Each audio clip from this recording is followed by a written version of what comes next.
Hi friends, ഇന്ന് Carmel കിച്ചണിലേക്ക് എല്ലാവർക്കും സ്വാഗതം. ഇന്ന് ഞായറാഴ്ചയാണ്, കുറച്ച് ചിക്കനാണ് ഇന്ന് വാങ്ങിക്കൊണ്ട് വന്നിരുന്നത്. അപ്പോൾ ഞാനൊന്ന് കഴുകിയൊന്ന് ശരിയാക്കി എടുക്കട്ടെ കേട്ടോ. ചിക്കൻ ഒന്ന് ക്ലീൻ ചെയ്തെടുക്കട്ടെ.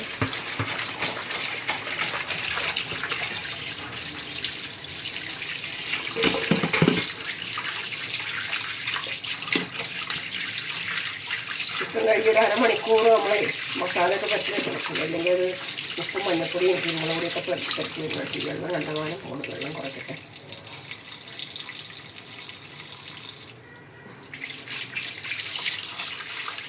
അപ്പം ഞാൻ ചിക്കൻ വെള്ളം വാലാൻ വെച്ചിരിക്കുമായിരുന്നു കേട്ടോ. പിന്നെ ചിക്കനിലേക്ക് ഞാൻ കുറച്ച് മസാല വയ്ക്കട്ടെ.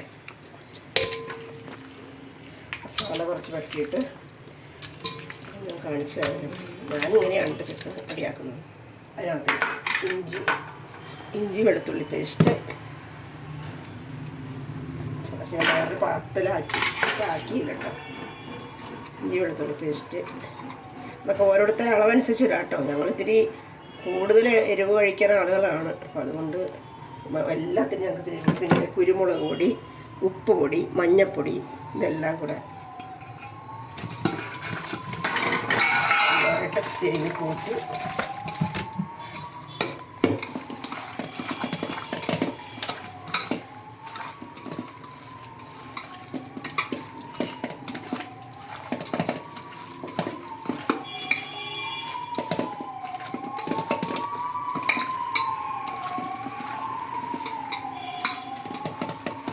ഇനി ഇതൊരു അരമണിക്കൂർ റെസ്റ്റ് ചെയ്യാൻ വെക്കണം കേട്ടോ. ഇനി അത് കഴിഞ്ഞിട്ട് ബാക്കി കാര്യങ്ങൾ.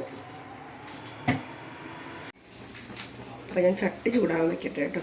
ചട്ടി ചൂടാൻ വെച്ചിട്ട് ഞാൻ കോഴി ഇതെടുത്ത് വെച്ചിട്ടുണ്ട്. അരമണിക്കൂറിലധികമായി. കോഴി മസാലപ്പൊടി, കുരുമുളക് പൊടി, മഞ്ഞൾപ്പൊടി, ഉപ്പും ഇഞ്ചി വെളുത്തുള്ളി പേസ്റ്റോട് തിരുമ്മി വെച്ചിട്ടുണ്ട്. അപ്പോൾ അതായത് മഞ്ഞൾപ്പൊടിയൊക്കെ പുരട്ടി കഴിഞ്ഞാൽ അത് കോഴി പെട്ടെന്ന് ഉടഞ്ഞു പോകില്ല. അതിനുവേണ്ടിയാണ് മഞ്ഞൾപ്പൊടി ഉപ്പ് തിരുമ്മി വെച്ചിരിക്കുന്നത്. വെളിച്ചെണ്ണ ഒഴിച്ച് കൊടുക്കട്ടെ. വെളിച്ചെണ്ണയ്ക്കൊക്കെ തീ പിടിച്ച വിലയാണ്, നമുക്ക് ചെയ്യാതിരിക്കാൻ പറ്റില്ലല്ലോ. വെളിച്ചെണ്ണ ചൂടായിട്ട് സവാള ഇട്ട് കൊടുക്കട്ടെ.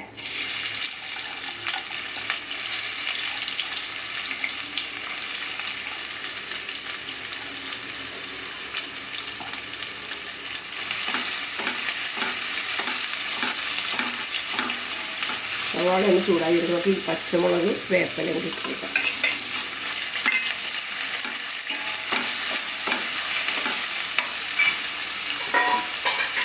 അല്പം ഉപ്പിട്ട് കൊടുക്കട്ടെ കേട്ടോ. സവാള പെട്ടെന്ന് നമുക്ക് വഴങ്ങി കിട്ടാനാണ് നമ്മൾ ഉപ്പിട്ട് കൊടുക്കണം. ചിലപ്പോൾ ഞാൻ കുറച്ച് കോഴി ചേർത്തിട്ടുണ്ട്. അങ്ങനെ കുറച്ചിട്ടാൽ മതി. കൂടി പോയി കഴിഞ്ഞാൽ ഒത്തിരി ബുദ്ധിമുട്ടായി പോകും. അപ്പോൾ അല്പം ഉപ്പിട്ട് കൊടുക്കട്ടെ. സവാള ഒന്ന് വഴങ്ങി വരട്ടെ. ഇത്തിരി കുറച്ച് കിട്ടാം. ഇത് അടിച്ച് പിടിച്ച് കട്ടിക്കയുടെ അടിയുള്ള കട്ടിയാകുമ്പോൾ ഇതിൻ്റെ പ്രശ്നങ്ങളില്ല. എന്നാലും സവാള കരിഞ്ഞു പോകരുതല്ലോ. സാധനം ടേസ്റ്റായിരിക്കണമല്ലോ.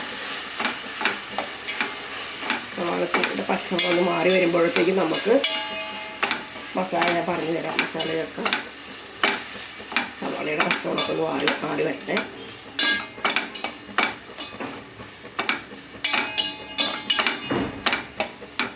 തീ കൂട്ടിയിടാമല്ലേ.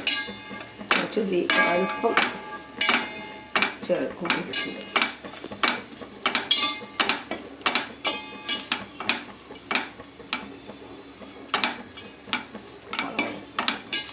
സവാള വഴങ്ങിയിട്ടുണ്ട്. ഇനിയിപ്പോൾ അതിലേക്ക് ചേർക്കേണ്ടത് ഒരല്പം കുരുമുളക് പൊടി തന്നെ ചിക്കനിൽ ചേർത്ത് തിരുമ്മി പിടിച്ചുകൊണ്ട് അല്പം കുരുമുളക് പൊടി, മസാലപ്പൊടി, പിന്നെ മുളക് പൊടി, മല്ലിപ്പൊടി, മഞ്ഞൾപ്പൊടി ഞാൻ അതിൽ ചേർത്ത്. അല്ലെങ്കിൽ പേരിന് മഞ്ഞൾപ്പൊടി ചേർത്ത്. മല്ലിപ്പൊടി ഇത് കൂടുതൽ എടുക്കണം കേട്ടോ.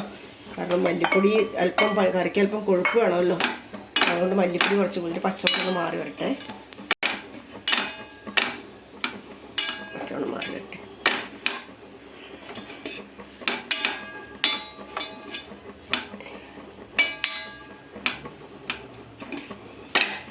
ഫ്ലെയിം ഒരല്പം കൂട്ടിയെടുക്കാം കേട്ടോ.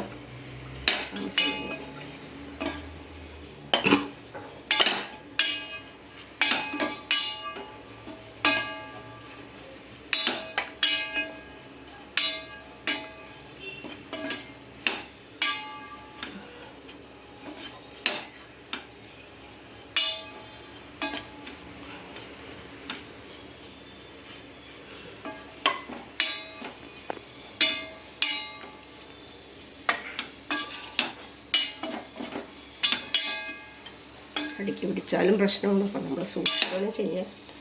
കറി അടുക്കി പിടിച്ച് അതിൻ്റെ സകല ടേസ്റ്റും പോയി എന്നുള്ളതാണ്. പിന്നെ ഒരു കാശിന് കൊള്ളുന്നത് കയ്പും ചവർപ്പും ഒക്കെ ആയിരിക്കും. കച്ചവടം മാറി നമുക്ക് ചിക്കൻ നമുക്ക് ഇട്ട് കൊടുക്കാം. ചിക്കനിലേക്ക് ഇനി വെള്ളം പ്രത്യേകിച്ച് ചേർക്കണ്ട കേട്ടോ. ചിക്കനിൽ തന്നെ വെള്ളം കുറച്ച് സമയം വെച്ച് വെള്ളം നമുക്ക് ഇറങ്ങി വരും. നമ്മൾ പ്രത്യേകിച്ച് ചേർത്ത് കൊടുക്കണം. അപ്പം ഞാൻ പറഞ്ഞല്ലോ അതിനകത്ത് ഇഞ്ചി വെളുത്തുള്ളി പേസ്റ്റൊക്കെ ഞാൻ ചേർത്തിട്ടുണ്ട് കേട്ടോ. അതുകൊണ്ടാണ് വീണ്ടും ഞാൻ ചേർക്കാനുള്ളത്. പിന്നെ ഇനിയിപ്പോൾ നമുക്ക് നിർബന്ധമാണെങ്കിൽ ഒരു അല്പം വെള്ളം വേണമെങ്കിൽ ഇപ്പോൾ വേണ്ട, കുറച്ച് കഴിയുമ്പോൾ നമുക്ക് ചേർത്ത് കൊടുക്കാം. കൈ കൊള്ളുക. തീറ്റിൽ കുറച്ച് വിട്ടെ.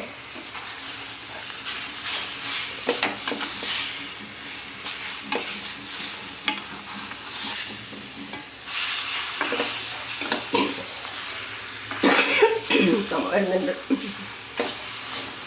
ഞാൻ ഒരു ഇച്ചിരി വെള്ളം ചേർക്കാം. കുരുമുളകിൻ്റെ പാത്രത്തിൽ എടുത്ത് വെച്ചിരിക്കുകയാണ്. ഇത്തിരി വെള്ളം ഞാൻ ചേർക്കാം. പാത്രം ഒന്ന് കഞ്ഞി ഒഴിച്ചിട്ടുണ്ട്.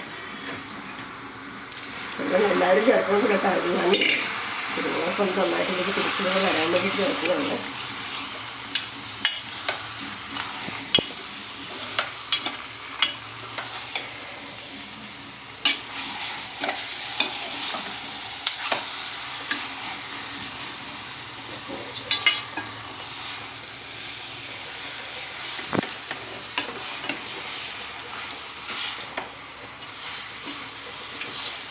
ചെറിയ പാത്രങ്ങളൊക്കെ എടുക്കുക കേട്ടോ. വലിയ പാത്രമുണ്ട്, ഞാൻ എടുക്കാനിട്ടാണ്. അതാണ് പട്ടി പൊതിഞ്ഞിരുന്ന് വെന്തോളുമല്ലോ.